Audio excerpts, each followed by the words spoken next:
Welcome back to YouTube channel Aniket में GK GS पर। दोस्तों, कैसे होंगे आपके एग्ज़ाम? बिहार पुलिस एग्ज़ाम को बेहतरीन बनाने के लिए हम लेकर आ गए हैं फिर से वर्ल्ड हिस्टोरी, विश्व युद्ध का इतिहास देखने वाले हैं, जो आपके एग्ज़ाम के लिए अति रामबाण प्रश्न है।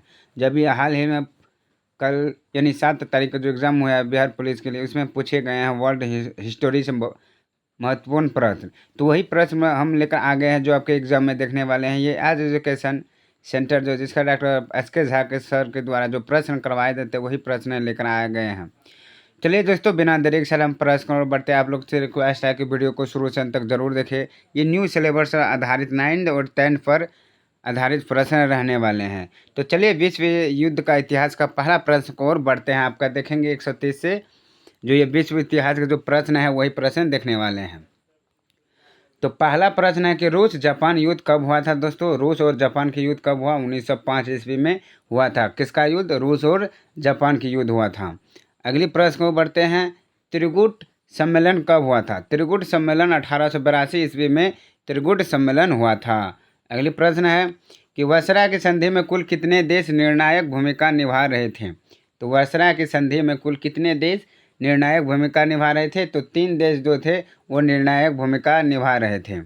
अगली प्रश्न है कि किस वर्ष विश्वव्यापी आर्थिक मंदी आई थी? तो किस वर्ष विश्वव्यापी आर्थिक मंदी आई थी? तो वो आई थी 1929 में। कब आई थी? 1929 में आई थी। अगली प्रश्न है कि पर्ल हार्बर कहाँ स्थित है? दोस्तों, तो ये अमेरिका में स्थित है। अगली प्रश्न है कि प्रथम विश्व युद्ध जो 1900 से लेकर 18 तक लगातार 4 वर्षों तक युद्ध हुआ था, तो इसका आरंभ किस वर्ष में हुआ था? तो प्रथम विश्व युद्ध जो वो 1914 से चला से कहाँ तक? तो 1918 तक चला था। औद्योगिक क्रांति के बाद किस क्षेत्र में व्यापक विस्तार हुआ था? तो कृषि क्षेत्र, उद्योग और व्यापार में औद्योगिक क्रांति के बाद हुआ था। अगली प्रश्न है कि जर्मनी और इटली का उपनिवेशक प्रत्यक्ष प्राप्त करने का प्रयास किस कारण से असफल रहा? तो वो साम्राज्यवादियों की चुनौतियों के कारण असफल रहा। उपनिवेशों की निर्माण प्रक्रिया किस कारण से रुकी? तो उपनिवेशवादियों का आपसी संघ, इसके कारण ही उपनिवेश की निर्माण प्रक्रिया रुकी हुई थी। अगली है कि सर्वेलन आंदोलन का मुख्य उद्देश्य क्या था? तो सर्वेलन संप्रदाय की स्वतंत्रता का ये मुख्य उद्देश्य था। चलती है अगले प्रश्न चलते हैं। प्रथम विश्व युद्ध से पहले यूरोप में कौन सी प्रक्रिया प्रचलित हो रही थी? तो गुट निर्माण का प्रक्रिया प्रचलित हो रही थी। अगली प्रश्न है कि फ्रांस ने मोरक्को का अधिकार किस वर्ष में प्राप्त किया? तो फ्रांस ने मोरक्को का अधिकार किस वर्ष प्राप्त किया? तो 1911 में फ्रांस मोरक्को से वीजा प्राप्त की। अगली प्रश्न को बढ़ते हैं। त्रिगुट जिसे हम ट्रिपल अलायंस का विरोध किस देशों ने किया? तो फ्रांस और रूस ने किया था त्रिगुट का विरोध। जापान ने जर्मनी के खिलाफ युद्ध में शामिल होने का कारण क्या था? तो संवैधानिक संधि के कारण जापान ने जर्मनी के खिलाफ क्या किया? युद्ध किया था। अगली प्रश्न है किस नेता ने रूस की अंतरिम सरकार की सत्ता को संभाला? तो लेनिन ने किया था। कौन? लेनिन ने। रूस ने किस वर्ष में युद्ध से खुद को पूरी तरह अलग कर दिया था? कौन? रूस देश प्रथम विश्व युद्ध से कब खुद को अलग कर दिया? तो 1918 में युद्ध से अलग हो गया। अमेरिका ने कब जर्मनी के विरुद्ध युद्ध का क्या किया? घोषणा किया था? तो 6 अप्रैल 1917 को अमेरिका ने जर्मनी के खिलाफ युद्ध का घोषणा किया था। फ्रांस और रूस के निगमित क्षेत्रों को कौन सा नियम दिया गया? तो मैंडेट का नियम दिया गया था। अगली प्रश्न है वर्सरा संधि का मुख्य उद्देश्य क्या था? वर्सरा संधि का मुख्य उद्देश्य पराजित राष्ट्रों को नियंत्रण में रखना, यह वर्सरा संधि का मुख्य उद्देश्य था। जापान ने कौन सा क्षेत्र अपने नियंत्रण में लिया था? मंचूरिया का जो है जापान अपना क्षेत्र नियंत्रण में लिया था। अगली प्रश्न है हिटलर और सैन्य अधिकारी दोनों ग्रुड की किन समानताओं को पहचानते थे? राष्ट्र प्रश्नवादी और राष्ट्रवादी। अगली प्रश्न है ग्रुड की नीति का उद्देश्य क्या था? सांठ और शांति को प्रभावित करना। अगली प्रश्न है डाल्विन ने किस प्रस्ताव का समर्थन किया? तो रक्षा व्यय का डाल्विन ने प्रस्ताव का समर्थन किया। जर्मनी ने 9 अप्रैल 1940 को किन देशों पर आक्रमण किया? कौन? जर्मनी ने 9 अप्रैल 1940 को किस देशों पर आक्रमण किया? तो इसका जो राइट आंसर हो जाएंगे वो नॉर्वे और डेनमार्क पर आक्रमण किया? कौन? जर्मनी ने।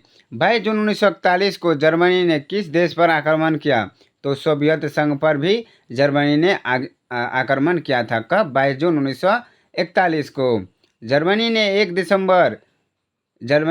1 सितंबर 1939 को किस देश पर आक्रमण करके द्वितीय विश्व युद्ध की शुरुआत की थी? तो पोलैंड पर जब आक्रमण किया था 1 सितंबर 1939 को, तो वो द्वितीय विश्व युद्ध की क्या हो गया? शुरुआत हो गया। अगली प्रश्न की, फिनलैंड और सोवियत संघ के बीच अक्टूबर से मार्च 1940 तक क्या विवाद हुआ था? तो सोवियत संघ ने फिनलैंड पर आक्रमण किया था। अगली प्रश्न है, वीडियो को प्रश्न अच्छा लगता है जरूर लाइक कीजिएगा, चैनल पर पहली बार आए तो प्लीज़ सब्सक्राइब करना ना भूलें। चलिए अगली प्रश्न है, जर्मनी सेना का स्टालिनग्राद के निकट पराजय के बाद किधर प्रयास हुआ? तो पश्चिम की ओर प्रसार हुआ। अगली प्रश्न है कि जापान द्वारा पर्ल हार्बर पर कब हमला किया गया? तो 7 दिसंबर 1941 पर, 7 दिसंबर 1941 में। अगली है, जापान ने द्वितीय विश्व युद्ध में आत्मसमर्पण कब किया? कौन? जापान द्वितीय विश्व युद्ध में कब आत्मसमर्पण किया? तो 2 सितंबर 1945 को, जो ये जापान ने द्वितीय विश्व में अपने को आत्मसमर्पण कर दिया। द्वितीय विश्व युद्ध के बाद निःशस्त्रीकरण और संयुक्त राष्ट्र संघ की स्थापना के आयोजन के लिए किसका सहयोग लिया गया? तो अमेरिका का सहयोग लिया था। अगली प्रश्न है, विश्व में गुटों का निर्माण किस युद्ध के बाद हुआ? तो द्वितीय विश्व युद्ध के बाद गुटों का निर्माण हुआ। अगली है कि प्रथम विश्व युद्ध में कौन कौन से मुख्य कारक थे? तो प्रथम विश्व युद्ध में उपनिवेशवाद और साम्राज्यवाद का मुख्य कारण था। अगली है, प्रथम विश्व युद्ध में जर्मनी का क्या उद्देश्य था? तो औद्योगिक और आर्थिक प्रभुत्व का उद्देश्य था। अगली प्रश्न, प्रथम विश्व युद्ध के दौरान अफ्रीका और एशिया के अधिकांश हिस्से किसके अधीन थे? तो साम्राज्यवादी देश के अधिक हिस्से थे। प्रथम विश्व युद्ध के समय जर्मनी ने उपनिवेशों के निर्माण में कौन सी नीति अपनाई? तो सैनिक दबाव से नियंत्रण की नीति अपनाई। रूस जापान युद्ध में जापान ने विजय होकर किस राष्ट्र को अपनी ताकत का एहसास कराया? तो रूस देश को करवाया। चांसलर बिस्मार्क को किसका माना जाता है? तो जर्मनी की एकता का निर्माता माना जाता है। किसको? चांसलर बिस्मार्क को। तो जर्मनी की एकता का निर्माता कौन है? तो चांसलर बिस्मार्क है। अगली प्रश्न है, त्रिकूट की स्थापना किस वर्ष हुई? तो 1882 में। रूस ने 1904 में किस पर अपना अधिकार जमा लिया था? कौन? रूस ने 1904 ईस्वी में तुर्की पर अपना अधिकार जमा लिया था। अगली प्रश्न है, किस घटना ने जर्मनी को युद्ध की घोषणा करने के लिए प्रेरित किया? तो रूस की सफाकत के चलते। अगली, जर्मनी ने फ्रांस के खिलाफ युद्ध की घोषणा कब की थी? कौन? जर्मनी ने फ्रांस के खिलाफ युद्ध की घोषणा 3 अगस्त 1914 को किया था। अगली है, 1917 में घटित एक महत्वपूर्ण घटना का क्या परिणाम हुआ? तो रूस का हटना, जो 1917 में घटित महत्वपूर्ण घटना हुआ था। किस संधि के तहत रूस युद्ध से अलग हो गया? किस संधि के तहत रूस जो है युद्ध से अलग हो गया? तो ब्रेस्टेल लिथोवस्यक संधि के कारण रूस जो है वो युद्ध से अलग हो गया। अगली प्रश्न को देखते हैं, किसके खिलाफ जर्मनी ने तुर्की का युद्ध में शामिल किया? किसके खिलाफ जर्मनी ने तुर्की को युद्ध में शामिल किया? तो रूस के खिलाफ। रूस के युद्ध से हट जाने के बाद किस देश की जनता ने युद्ध के खिलाफ आवाज़ उठानी शुरू कर दी थी? तो जर्मनी ने कर दी थी। अगली है, 6 अप्रैल 1917 को अमेरिका ने किस देश के विरुद्ध युद्ध की घोषणा की थी? कब? 6 अप्रैल 1917 को। तो जर्मनी के विरुद्ध जो था वो अमेरिका युद्ध का क्या किया? घोषणा कर दिया। किस योजना के तहत अमेरिका 1918 में युद्ध में शामिल हो गया? तो विल्सन की योजना के तहत अमेरिका 1918 में युद्ध में शामिल हो गया। अगली है, मित्र देशों में शांति प्रक्रिया का नेतृत्व किसने किया था? मित्र देशों में, तो वो वुडरो विल्सन ने किया था। वायसराय संधि पर हस्ताक्षर कब हुए थे? 28 जून 1919 को वायसराय संधि पर हस्ताक्षर हुए थे। जर्मनी की कौन सी कॉलोनी को फ्रांस और इंग्लैंड ने आपस में बांट लिया? तो कैमरून जो है, कैमरून जो जर्मनी की कॉलोनी थी वो फ्रांस और इंग्लैंड ने आपस में बांट लिया। जर्मनी को किस राशि का भुगतान करना पड़ा? तो 6 अरब 10 करोड़ पौंड का भुगतान करना पड़ा। संधि के तहत कितने वर्षों के लिए बेंटन डामान के लिए फ्रांस को दिया गया? तो 15 वर्ष के लिए दिया गया था। अगली है, इस संधि के तहत जर्मनी को कौन सी वजह से भारी आर्थिक जुर्माना लगाया गया?